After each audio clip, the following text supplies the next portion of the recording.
आमची भूमिका सर्व धर्मसमभावाची आहे. नाही, माझ्या पक्षाची भूमिका सर्व धर्मसमभावाची आहे. संविधानाने सर्वांना अधिकार दिलेला आहे, हक्क दिलेले आहे. आणि ज्या पद्धतीनं आता इतर समाजाचे सण होतात. आमची बाबासाहेबांची जयंती होते 2 महिने चालते जयंती. आणि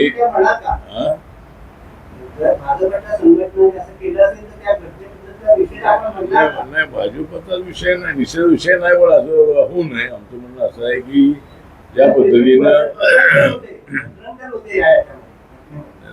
म्हणता येतं म्हणजे भाजप असेल की कुणी असेल, पण असा विरोध होऊ नये. कारण आपण आपल्या बिल्डिंग मध्ये किंवा वस्तीमध्ये आपण आपला सण साजरा करतो, दिवाळी साजरा करतो, फटाके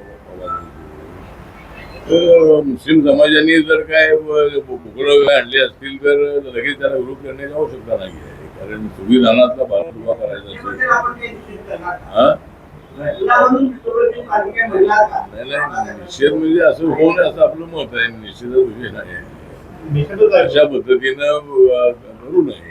या ठिकाणी मुस्लिम बांधव हे सुद्धा सगळे हिंदूच होते आणि मुघल इथं आल्यानंतर हिंदूच तिथले मुस्लिम झालेले आहे. त्यामुळे काय मुस्लिम हे औरंगजेबची औलाद नाही आहे. हे मुस्लिम हे आपली औलाद आहे. आपली औलाद आहे म्हणजे सगळे हिंदूच होते अगोदर. आणि 2500 वर्षापूर्वी हा देश सगळा बुद्धिस्ट होता. सगळ्या देशामध्ये सगळे ब्राह्मण, क्षत्रिय, वैश्य, शूद्र सगळे बुद्धिस्ट होते. त्यामुळं मला असं वाटतं की आपलं जे म्हणणं आहे की बाबा अशा पद्धतीनं कुणी विरोध करू नये, त्याचा निषेध म्हणण्यापेक्षा असं होऊ नये अशी माझी भूमिका आहे. म्हणजे कुणी बीजेपीचे लोक असतील किंवा कुणी असतील, पण या पद्धतीनं भारतीय संविधानाला छेद देण्याचा प्रयत्न अजिबात होता कामा नये.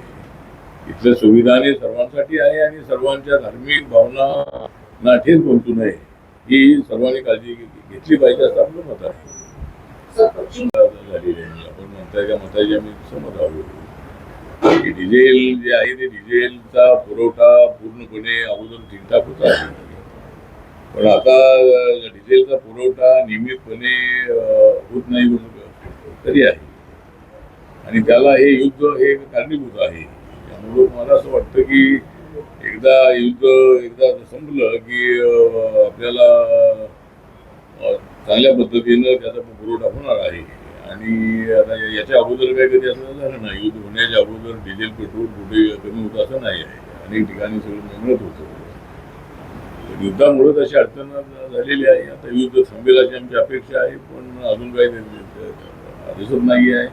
पुन्हा अमेरिकेने काय इराण हल्ला केल्याची बातमी आहे. त्यामुळं पुन्हा इराण त्यांच्यावर हल्ला करणार आणि युद्ध थांबल्याशिवाय मला असं वाटतं की ही निमित्त येणार नाही. त्यामुळे सध्या आपण सांगताय तसा पुरवठा जेवढा व्हायला पाहिजे तेवढा होत नाही आहे आणि शेतकऱ्यांची अडचण आहे खरी आहे.